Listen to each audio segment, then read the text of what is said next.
Hi. I'm sweating like a fucking balloon right now. God.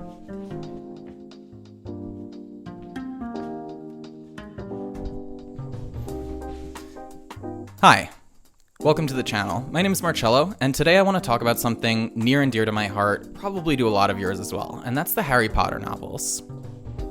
I've loved these books since I was a little kid. They were some of the first books that I ever binge read. I don't think I'd ever read something as long as Sorcerer's Stone cover to cover until I read Sorcerer's Stone. It totally engaged me and I was unable to put it down. My parents thought that there was something wrong with me because I spent so much time the day that I got it in my room just burning through the thing. And I read every one as they came out in the same way, except for the last one, which was a little bit too long for me to read in one sitting. And as much as I love them, and as much as they've stuck with me, and they have, I listen to the audiobooks every night to go to sleep. The Stephen Fry version, not the Jim Dale ones.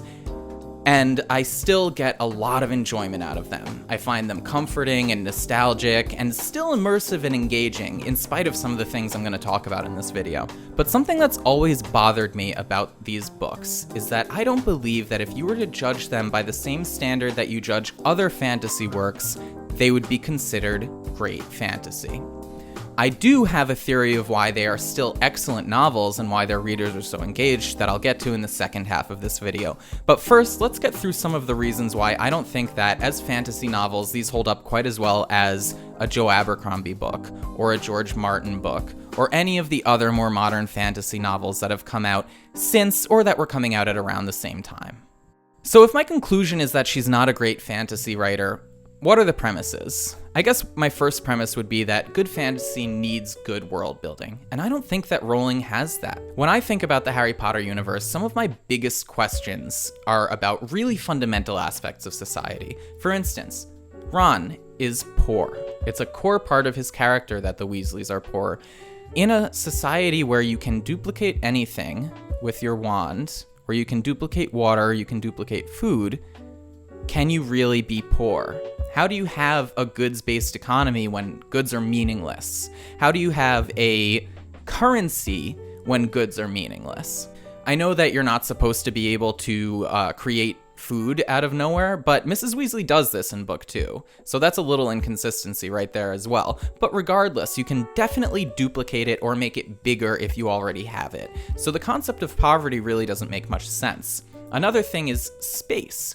We can take something very small, like the car in book 3 that the Ministry of Magic provides for them, and the inside of the car is huge compared to the outside. Or in the last book, Hermione's bag, which is very small from the outside, but which we know contains a ton of books and resources and supplies that they might need. If there is no such thing as starving to death, and there's no such thing as really having too little space, then I'm curious as to what makes Ron's family poor. How are they poor? As an additional point, transportation costs are virtually non-existent because of apparition. When the Weasleys win the 1,000 Galleon draw in book 3 and they spend all of it to go and visit Bill in Egypt, what are they spending that money on? You can transport yourself for free, so you don't really need to pay for lodging. They could theoretically buy one very, very small Egyptian hamburger and just magnify it and duplicate it for all of them, or Miss Weasley could just create something with her wand, like she does in the second book. I don't really understand what it is that makes them poor, and that's a really important thing because it's such a core part of Ron's character, just like Malfoy's wealth is a core part of his character. And it's easier to say why Malfoy is wealthy, because wealth at least is something positive. It is something that you have, so Malfoy can afford to have a house elf, or this massive mansion, his manor, Malfoy Manor, and all of these things. But if you're poor, it means you're lacking, and I don't understand exactly how Ron can be lacking, how the Weasleys can be lacking. As another point, the justice system in the Wizarding world doesn't really make a ton of sense. Barty Crouch in the 4th book is shown to have pretty much unilateral control over who gets a trial or not, and it seems like people are found guilty or innocent based off of how loudly people clap. So it really isn't very clear what laws there are in the Wizarding world, how they're made, or how they're enforced. We're introduced to Aurors in book 4, but prior to that we hear of these hit wizards in book 3. It's not really clear who's in charge of enforcing rules, Aurors are in charge of chasing down dark magicians. I believe that hit wizards is just a throwaway term that Rowling used within the context of the Sirius Black story because she's never gone back to it. So who's enforcing wizarding rules and wizarding laws? How are the punishments enforced?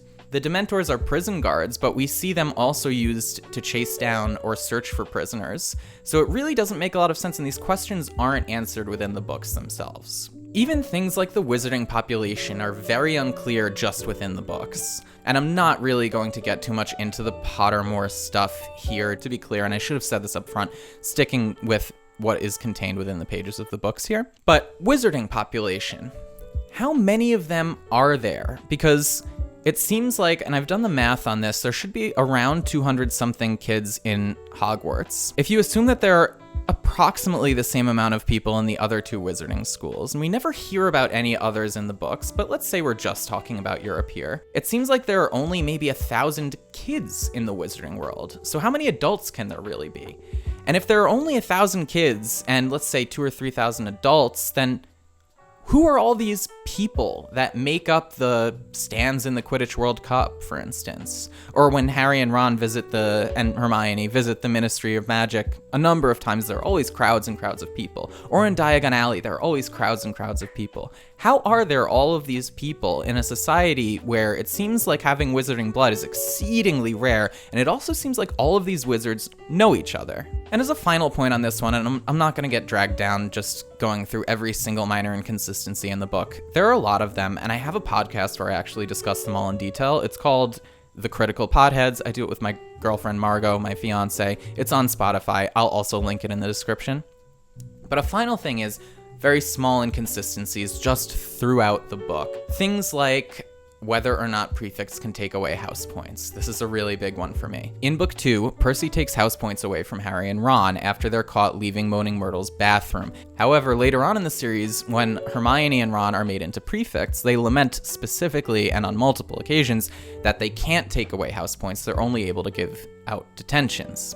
A final thing. The magic system is really, really poorly put together. There is not any science or logic or consistency that we can discern through the way that J.K. Rowling explains spellwork and magic. As a matter of fact, in the first 3 books, magic is conveyed very differently than it is conveyed in the latter 4 books. We're not introduced to jets of light or the concept of needing to aim a spell or spells missing or blocking each other until Book 4, when Stupefy is introduced. That little red jet of light kind of changes everything. But prior to that, the jets don't exist and aiming is only a kind of vague concept. In fact, the only thing that's really consistent about the magic system throughout all the novels is that all of the magic words are vaguely Latin sounding. Other than that, it really is all over the place. Take the Killing Curse, for example. Why would all wizarding duels not devolve to simply the Killing Curse? There's one curse that kills. What spells are Dumbledore and Voldemort shooting at each other, or the Death Eaters when they're fighting the Order of the Phoenix? What spell is anyone ever using in a high-stakes battle that isn't the killing spell? You don't bring a knife to a gunfight, proverbially, and you don't see people using throwing knives in a war where people are shooting guns, so I don't quite understand that either. Good fantasy also tends to have some growth of the characters and some level of moral ambiguity, and I don't think that the Harry Potter novels have any of that. When we think about the growth trajectory of any of the characters, Ron, he doesn't really get over his living in the shadow of his brothers, Harry's always the star of the show complex by the end. All that happens is Hermione falls in love with him very abruptly. And I don't think that that does much to really take away from the fact that he has all of these internal struggles that he's never overcome.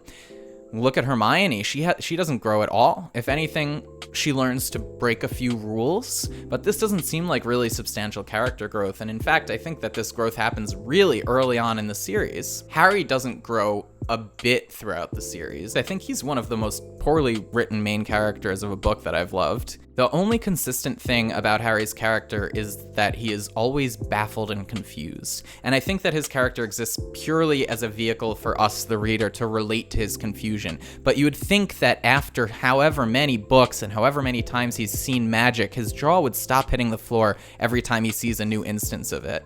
And that's the only real thing that's consistent about him. He's very noble, but he also tends to be selfish sometimes when the plot demands it. His fight with Ron is completely out of character for him, but it happens because there needs to be some type of conflict between the two of them. So I don't think that there's any character growth, and more importantly than that, and this is more a staple of modern fantasy, but still something that I value very highly, there's no moral ambiguity to any of the characters. In fact, the characters are as black and white as you can possibly get, to a point where it seems almost lazy. For instance, at the school, all we really need to know is the house of a character if we want to know if they're a good guy or not. And in fact, more often than not, it's simply just, are they in Slytherin Y/N? And if they are, they're probably a bad character. The good and the bad characters aren't even subtly good or bad in this book. Malfoy abuses his house elf and is dismissive towards the women who like him, and is just all around a dirtbag. Harry, on the other hand, gets every single good thing. He has the best brooms. He has thousands and thousands of galleons in his bank account. He's in Gryffindor. He would have been a prefect, but he had too much on his plate. He's the chosen one. He's the Quidditch captain. He's the head boy. It's just too much. It's overkill. The only morally ambiguous character in the entire series is Snape, and he exists simply to be morally ambiguous. He's like the token morally ambiguous character. I can't really think of anyone else who walks too much of a line. They're either portrayed as incredibly good or incredibly bad, or just kind of stupid and misled in between. So with that out of the way, and I know I've just dumped all over these books that I said I loved right in the beginning, I want to talk about what I think is good about them. The Harry Potter novels are, at heart, mystery novels. So let's go through the formula of what makes a good mystery novel. Act 1 typically has an introduction to our main sleuth. Act 2, we direct the investigation towards a conclusion that later proves to be erroneous, a red herring. And in Act 3, we get a change of focus or a change of scope. It becomes apparent to the reader or to the detective that due to something that happened in the novel, everything that they thought, the direction that they were going in is wrong, but now they have a new sudden clarity about what they need to do. In Act 3, typically the story takes a new direction and it drives it towards the conclusion. So with that, I would like to posit that the Harry Potter novels all follow this formula and some of the other tenets of mystery novels much more closely than they do the fantasy genre.